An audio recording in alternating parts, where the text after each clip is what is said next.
Hello दोस्तों, आप सभी का स्वागत है एनिमे की इस दुनिया में। तो इस एपिसोड की स्टार्टिंग में हमें जनरल मैन दिखाए जाते हैं। वो अपने पत्थर के बनाए हुए ड्रैगन की मदद से मॉन्स्टर पर अटैक करने की तैयारी कर रहे थे। तो दूसरी तरफ लियांग डियान की मदद से जनरल मैन के पास आता है और कहता है कि अगर तुमने मॉन्स्टर के साथ लड़ने का डिसाइड कर ही लिया है तो मुझे तुम्हारा साथ देना होगा, वरना मैं श्री को क्या मुंह दिखाऊंगा। जिस पर पहले तो जनरल मैन मना करता है, मगर श्री के बारे में सोचकर मान जाता है। आगे लियांग ये भी कहता है कि मेरे गार्डियन स्पिरिट मुझे मारने की परमिशन नहीं देंगे, इसीलिए मैं तुम्हें मेरी खतरनाक हेल फायर देता हूँ, जिसके कारण तुम्हारे ड्रैगन की पावर कई गुना ज्यादा बढ़ जाएगी। जिस पर जनरल मैन भी एग्री करता है और फिर हम देखते हैं कि लियांग की हेल फायर और जनरल मैन के पत्थर का ड्रैगन दोनों मिलकर कमांडर की गार्डियन स्पिरिट सन ईटर मॉन्स्टर को जमीन में दफना देते हैं। वहीं ये नजारा देखकर असिस्टेंट दंग रह जाता है,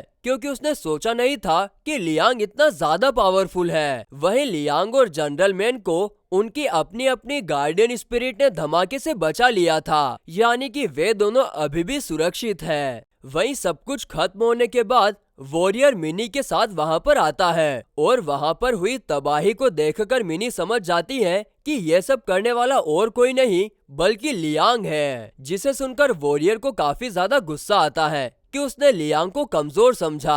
आगे वे दोनों बात कर ही रहे थे कि तभी धरती चीर कर कमांडो का असिस्टेंट बाहर आता है और वो भी इन दोनों से यही कहता है कि लियांग मामूली इंसान नहीं है, वो मुसीबत के टाइम अपने मैक्सिमम पोटेंशियल का यूज कर सकता है, जो कि काफी खतरनाक होती है। यहाँ तक कि वो लियांग को फ्लेम्स जनरल कहकर पुकारता है, क्योंकि लियांग की फ्लेम्स काफी ज्यादा खतरनाक होती है। आगे बातों बातों में वॉरियर और मिनी को ये बात पता चलती है कि असिस्टेंट ना होकर असल में यिंग नाम का राजा है, जिसकी उम्र 400 साल से भी ज्यादा थी। जिसे सुनकर ये दोनों समझ जाते हैं कि असिस्टेंट यानी यिंग क्रिमिनल के साथ मिला हुआ है। जिसके बाद यिंग बिना कुछ कहे वहां से चला जाता है। वॉरियर भी लियांग के पीछे ना जाकर वापस हीरोज हॉल जाने का डिसाइड करता है, क्योंकि उसके हिसाब से लियांग अभी भी उसके साथ लड़ने के लिए तैयार नहीं है।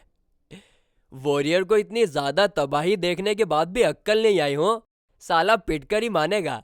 तो इस तरफ ली जनरल मैन को श्री सौंप देता है और कहता है कि कमजोर होने के कारण श्री ने अपने देखने और सुनने की शक्ति खो दी है। साथ ही में वो ये भी कहता है कि श्री के पास सिर्फ आज रात का ही टाइम है, इसलिए तुम्हें श्री के साथ ही रहना चाहिए। बस इतना कहते ही लियांग, शियालिंग और ली वहां से चले जाते हैं। जिसके बाद अगले सीन में हम एक छोटी बच्ची को शियालिंग के साथ श्री के लिए रोते हुए देखते हैं और हमें पता चलता है कि वो छोटी बच्ची और कोई नहीं बल्कि ली का ही रूप है, जिसे श्री के लिए काफी ज्यादा बुरा लग रहा था। वहीं उसे देखकर लियांग उसका मजाक उड़ाता है कि तुम ऐसे कैसे रो सकते हो। जिस पर ली कहता है कि तुम इस फीलिंग को नहीं समझ सकते, क्योंकि तुमने किसी अपने को नहीं खोया है। जिसे सुनकर लियांग उन दोनों को सिस्टर की कहानी सुनाता है कि कैसे वो बचपन में उसे प्रोटेक्ट करने में नाकामयाब रहा और तब से मैंने ठान लिया था कि अपनों को प्रोटेक्ट करने के लिए मैं हद से ज्यादा स्ट्रॉन्ग बनकर दिखाऊंगा,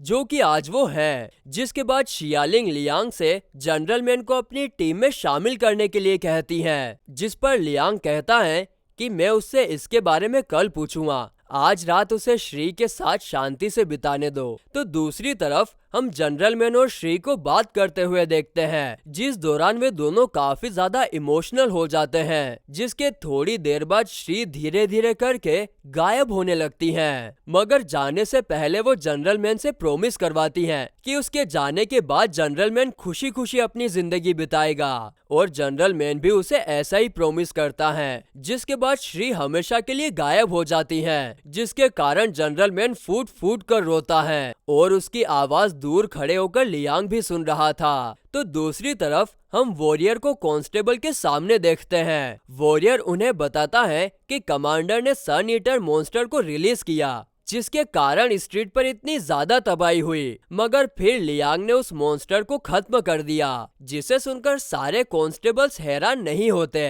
क्योंकि वो जानते हैं कि लियांग भी अपने डैड की तरह काफी ज्यादा पावरफुल है। बस इतना कहते ही वॉरियर वहां से जाने लगता है। मगर तभी कांस्टेबल्स में से एक कांस्टेबल, जिसका नाम कांस्टेबल ली है, वो अपने ह्यूमन रूप में अपीयर होता है और वॉरियर से पूछता है कि जब ये सब जनरल मैन की स्ट्रीट पर हो रहा था तब तुम वहां पर क्या कर रहे थे। जिस पर वॉरियर कांस्टेबल ली को यिंग नाम बताते हुए कहता है कि उसे पता चला था कि क्रिमिनल जिसे सेंटोंग ढूंढ रहा है वो जनरल मैन की स्ट्रीट पर है, और इसी बात का पता लगाने के लिए मैं वहां पर गया था। लेकिन मुझे वहां पर यिंग मिला, जो कमांडर के असिस्टेंट के रूप में वहां पर रह रहा था। वहीं यिंग का नाम सुनकर सारे कांस्टेबल्स अलर्ट हो जाते हैं, क्योंकि यिंग कई 100 सालों से कांस्टेबल्स के साथ किसी बात का रिवेंज लेने की कोशिश कर रहा है। इसके बाद वॉरियर कांस्टेबल ली से पूछता है कि आप लोग इसके बारे में हम लोगों से क्या छुपा रहे हो, जिसका जवाब देने की बजाय कांस्टेबल ली वॉरियर को अपनी छड़ी से एक दे मारता है और कहता है कि तुम एक इंसान हो जिसे हमने इस दरबार में सबसे निचले दर्जे की पोजीशन दी है, और तुम्हारा कोई हक नहीं बनता हम लोगों से ऐसे सवाल पूछने का। बस इतना कहते ही वो वॉरियर को दरबार से जाने के लिए कहता है। वहीं बाहर मिनी वॉरियर के बाहर आने का इंतजार कर रही थी, और उस दौरान गेट पर खड़ा एक ब्लैक सोल्जर उसके साथ बदतमीजी करने की कोशिश करता है, मगर मिनी उसे इग्नोर करती है। इसके बाद जब वॉरियर बाहर आता है तो उसके चेहरे पर चोट के निशान देखकर मिनी उससे पूछती है कि अंदर ऐसा तुमने क्या किया, जिस पर वॉरियर तो कोई जवाब नहीं देता, मगर ब्लैक सोल्जर कहता है कि देखा तुम इंसानों के साथ ऐसा ही बर्ताव किया जाना चाहिए। जिसे सुनकर वॉरियर और मिनी दोनों उस सोल्जर को अपने अपने गार्डियन स्पिरिट्स की एक झलक दिखाते हैं, जिसे देखकर ब्लैक सोल्जर की फटकर 4 हो जाती है और वो पीछे हट जाता है। इसके बाद जब वे दोनों वहां से जा रहे थे तभी वॉरियर मिनी को बताता है कि 3 महीने बाद एक काफी बड़ी मीटिंग होने वाली है, जिसमें मैं स्पिरिट वर्ल्ड की मेन लीडर से मिलूंगा और मैं उनसे ऐसी चीज मांगूंगा जिसके चलते मैं कांस्टेबल ली का सर धड़ से अलग कर सकता हूँ, क्योंकि आज तक उसने मुझे काफी ज्यादा परेशान किया है। उसके बाद अगले सीन में हमें मॉर्निंग का टाइम दिखाया जाता है, जहाँ पर लियांग जनरल मैन से पूछता है कि अब उसके फ्यूचर प्लान्स क्या हैं, जिस पर जनरल मैन कहता है कि अब मैं इस स्ट्रीट का जनरल नहीं रहा तो मुझे यहाँ से चले जाना चाहिए। वहीं जब वो वहां से जा रहा था तब लियांग उससे पूछता है कि क्या तुम मेरे साथ आना चाहोगे, जिस पर जनरल मैन खुशी खुशी मान जाता है, क्योंकि वो काफी अच्छे से जानता था कि लियांग पूरे वर्ल्ड पर राज करना चाहता है और ये बात उसके लिए भी काफी अच्छी रहेगी। जिसके बाद जनरल मैन लियांग और शियालिंग के साथ अपनी जर्नी पर जाने के लिए निकलता है। वही एपिसोड के आखिर में हम उसी क्रिमिनल को देखते हैं जिसे सेंटोंग और लियांग ढूंढ रहे थे। उसने अपनी एक अलग ही दुनिया बसा रखी थी, जहां पर थोड़ी देर बाद यिंग आता है जिसके पास पूरा ड्रैगन फ्लावर था। और फिर गाइस इसी के साथ राक्षसा स्ट्रीट सीजन 2 यहीं पर खत्म होता है।